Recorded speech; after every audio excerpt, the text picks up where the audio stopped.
Didn't click. Okay. Before we get into Forlap Comes in Fyion.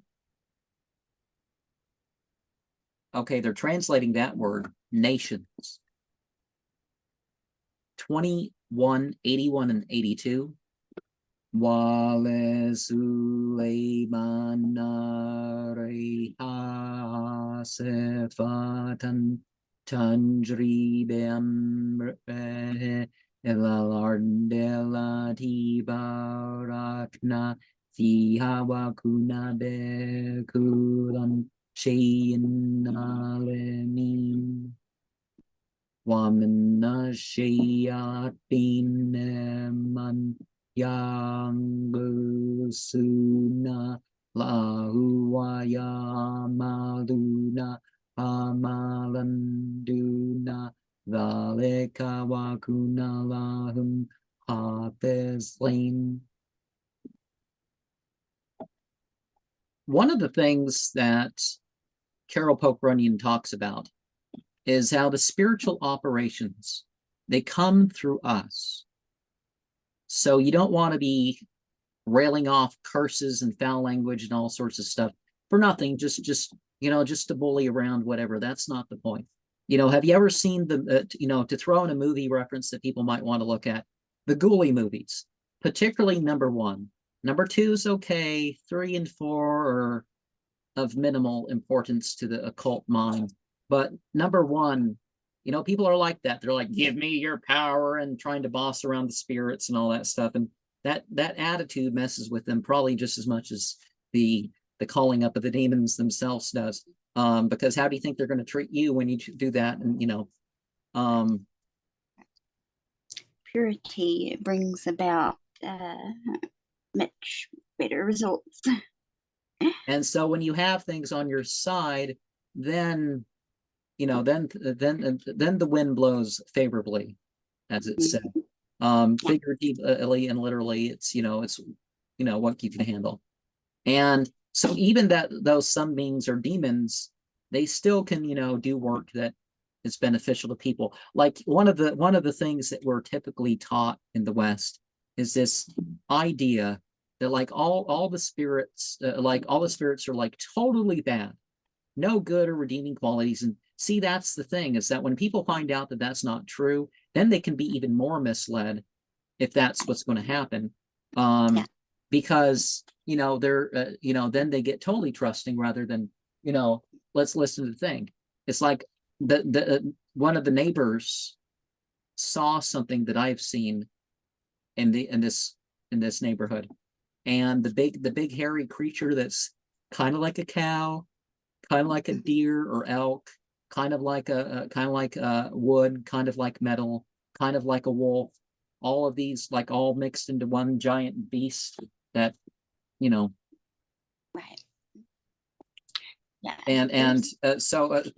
But if they start, but they don't tell me some of the stuff. You hear of serial killers, some of them encountered beasts like this, and they started listening to. It's like, no, if the thing starts telling you to kill and stuff, it's like you at least ask it why. Right. You ask your neighbor why you should do something, and rather than just he said it, or she said it, or whatever. So why are the stranger at the park or at the shopping mall or whatever? You ask them why. Sometimes you certainly ask the spirit world why. And I'm going to pause this and go over the oracle.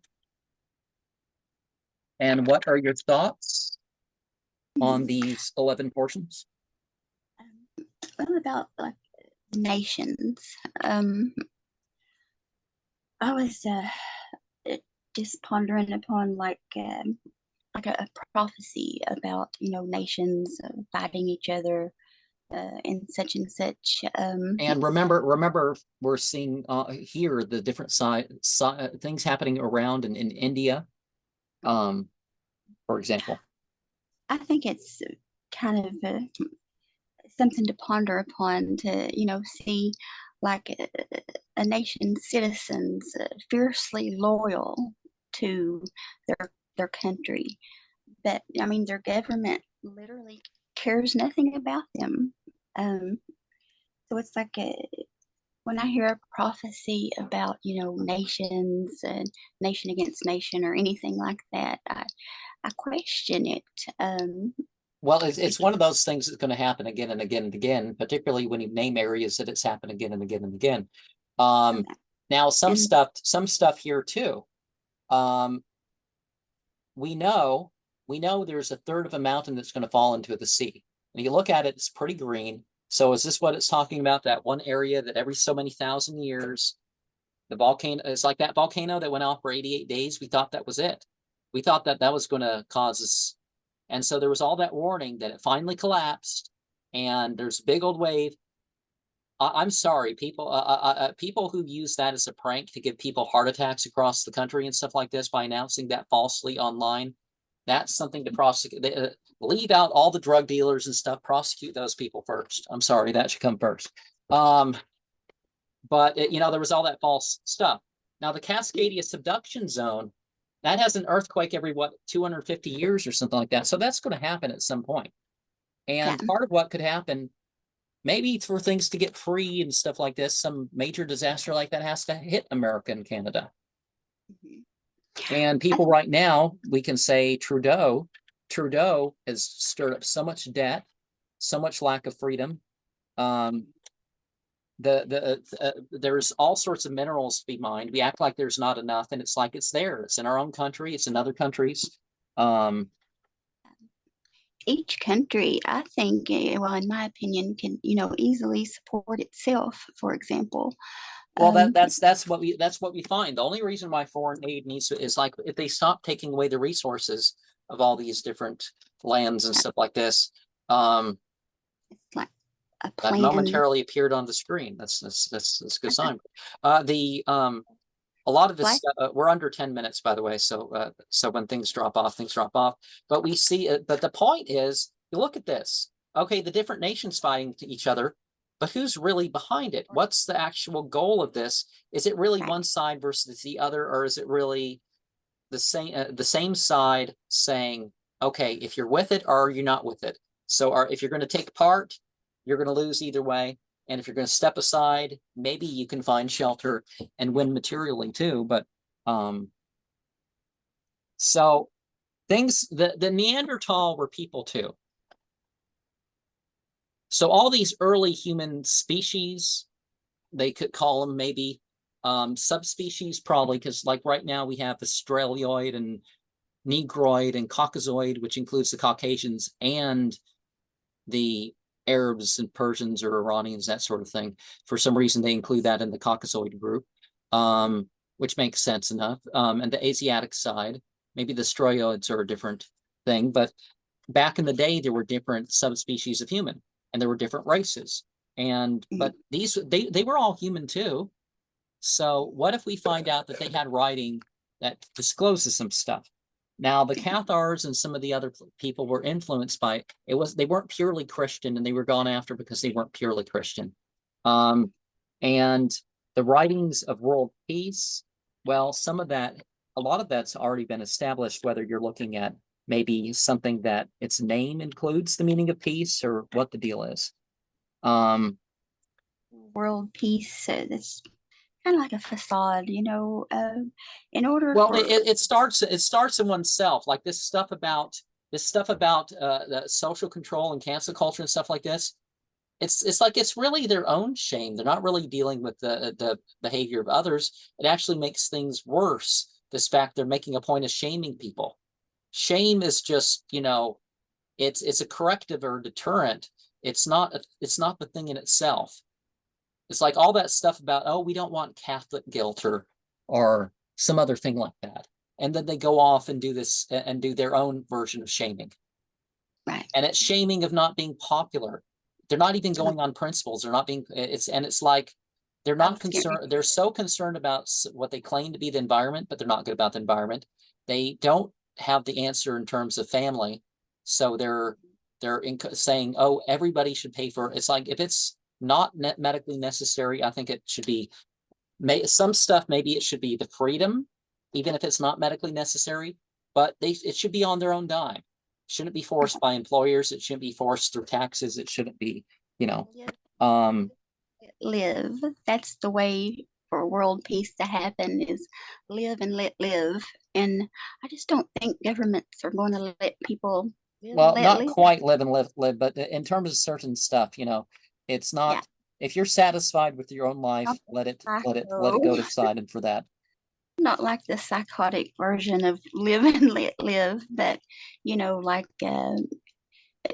as far as like people who, are halfway decent, just living their lives and, not bothering other people and infringing upon And others. it's good to defend the actual rights of people, but it's like if you have equal rights, it's just leave it at that. Don't fight for we must force our acceptance and whatnot over others. And They've yeah. they've took equal rights, what they And call the thing about democracy, they're not forcing democracy anywhere else. It was the basic thing before the West came in and said, "Here are your kings," and they wanted colonial powers and all sorts of other stuff, and they had kings. And the basic system in the Islamic world is not kings, despite what they have in some countries. That's not what their religion teaches them. Not kings. And they choose from among themselves, that sort of thing. So democracy, they squashed the push for democracy in North Africa. America helped squash it because it wasn't going to be pro-corporation. It wasn't going to be pro-Israel. And if people wanted to be pro-Israel and pro-corporation, I can understand allowing them to, but forcing them to, right. there's always going to be this pushback. Yeah. And see, I don't know what's meant by some of this stuff. Obviously, well, it's kind of vague, right? But the thing is, it's like some people are going to do what they're going to do, regardless of what what praise or approval they're going to get from others. And that is how we should live our lives. We should live according to our spiritual consciousness or relationships or whatever, regardless of what anybody's going to sit back and do. Because we have our means to do it. It's like if we don't have any more means at our disposal, but when people approve of us, what difference Right. does it make in what we Yeah. do? We're not going to have any more means to accomplish anything else. Many times I've seen people like go with the crowd, even though the crowd was wrong. People will just go with them because they don't want to stand by themselves, and say, hey, that ain't right. you know, that's not right. Um, so it's like it's literally so. And now there's this thing, to relate to this thing. One of the things going on now, okay, I've said about Trudeau and all that other stuff, but people are realizing our currency, our system of value based on the stock market and all this stuff is based on lies and just faith. We need money based on something. We need money that's not going to go up and down. We can rely on it. It's, A quick testimony. How people will, have mortgages and, you know, pay on them for over 30 years. I know of a person who they didn't work like a regular job, but yet, they owned a home. I mean, through legal means and everything, that it just goes to show that. and I would say if this generation is to be saved, it's going to save itself, and it's going to break through from, that people act like liberal and conservative are sides. No, their responses and